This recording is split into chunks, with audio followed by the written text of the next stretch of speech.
Bonjour Omar. Bonjour Rachid. La story éco, c'est plutôt la rétro éco. Hein. On est encore en train d'explorer ce qui s'est passé dans cette année 2025 qui s'achève. Rétrospective vous l'avez dit, des faits saillants de l'actualité 2025. Et vous revenez ce matin sur la flambée inédite du prix de l'or. Oui Rachid. Alors l'or n'a jamais été aussi cher de l'histoire. Ce qu'on a vu en 2025 est inédit. Pourquoi? Parce que l'once d'or qui mesure ou qui pèse moins de 30 grammes, l'once d'or a coûté jusqu'à près de $4 600. Cela veut dire que... Considérable. Voilà, c'est du jamais vu, c'est juste fou et phénoménal. Alors, pourquoi? Bon, on y reviendra tout à l'heure. On a vu que durant toute l'année 2025, l'or est resté sur un trend haussier extrêmement dynamique. D'ailleurs, comme on va le voir à l'écran, si on voit de janvier à l'heure où nous parlons, on est quand même à une hausse de 65% des prix de l'or depuis le début de l'année. C'est quelque chose d'exceptionnel, du jamais vu. Et puis, bon, tout ceci montre que les tensions géopolitiques influent donc sur les cours des matières premières. Pourquoi les prix de l'or sont élevés? Parce que, comme on le dit tout le temps, Rachid, l'or est une valeur refuge. Ça veut dire quoi? Il y a des gens qui sont extrêmement riches, qui ont beaucoup d'argent et qui investissent en bourse.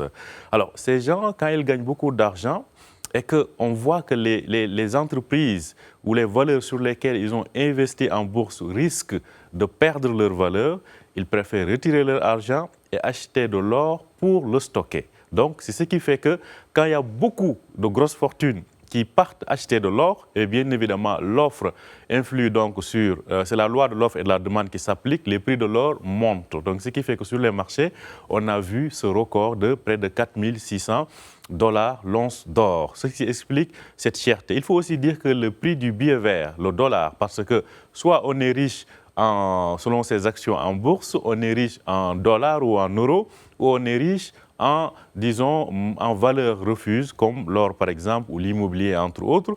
Donc, quand le billet vert baisse en valeur, certains préfèrent, au lieu de laisser leur argent en liquide ou bien en tout cas en monnaie, préfèrent prendre cet argent et acheter de l'or et le stocker.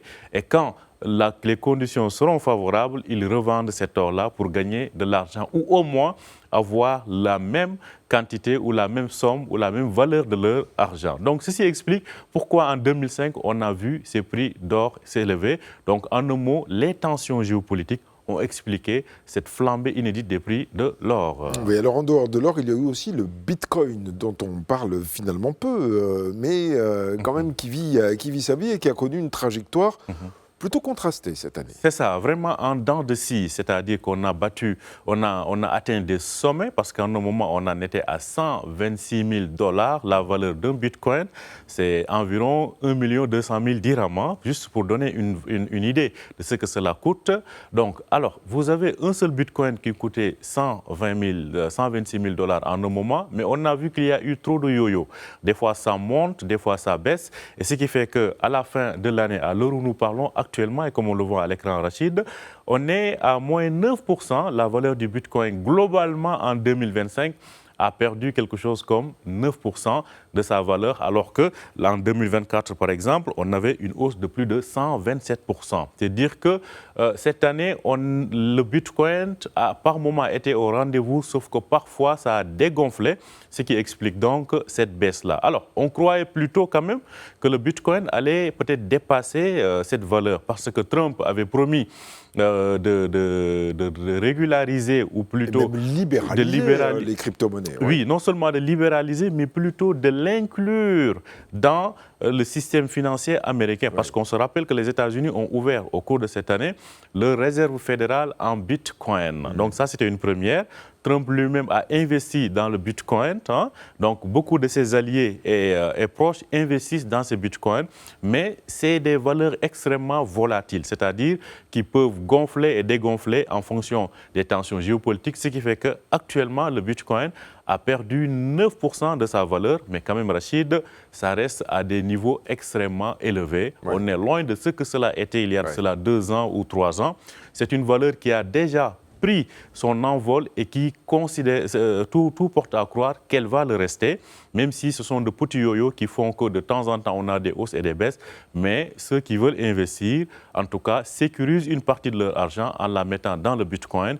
Mais bon, on mise, peut-être, il ne faut pas trop miser à 100%. Oui, non, effectivement. Oui, on rappelle qu'ici, au Maroc, c'est possible, mais sous certaines conditions, il faut bien se renseigner. Hein, oui, parce qu'il y a une loi maintenant qui encadre... C'est ça. Alors, au Maroc, on attend justement cette loi sur les crypto-monnaies. Oui. Elle est en discussion, mais le Maroc fait preuve d'une certaine prudence dans ce sens-là. Cela ne veut pas dire que le Maroc n'est pas présent dans le marché des bitcoins. En Afrique, le Maroc fait partie des pays qui investissent.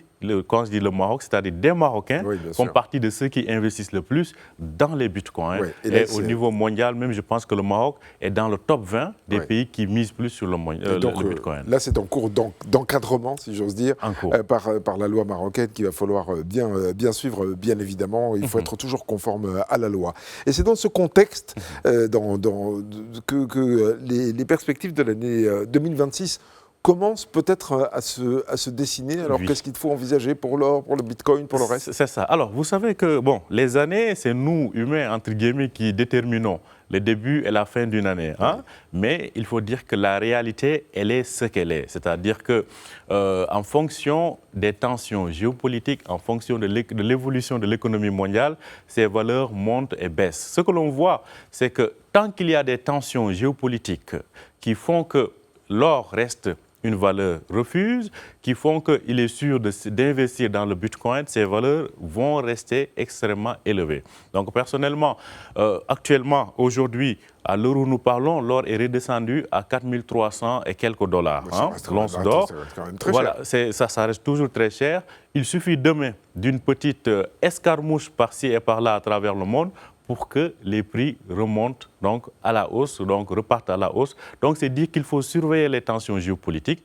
Mais ce que l'on sait, c'est que depuis la guerre en Ukraine, le monde vit dans une situation où énormément de choses restent élevées et on a du mal à les tirer vers le bas. D'ailleurs, les matières premières, peut-être qu'on en parlera demain, comme le café et par exemple, sont devenus extrêmement... Le cacao, voilà, les prix des viandes rouges dans le monde sont devenus extrêmement élevés et on a du mal à les tirer vers le bas. Et donc, tout ceci touche aux tensions géopolitiques, mais aussi parfois à l'action du climat qui intervient parce que des sécheresses qui sont multipliées ailleurs ont conduit aussi à la flambée de ces matières premières. C'est une addition de difficultés économiques. Effectivement. Juste avant de terminer, Rachid, si l'heure nous le permet, mentionner aussi que l'argent, c'est-à-dire la matière, le métal, lui aussi est en train de connaître des records. Alors, on dit que l'or, ce n'est pas de l'argent. L'or en est à près de 4600 $. L'argent, l'once d'argent est en est à environ 75 $.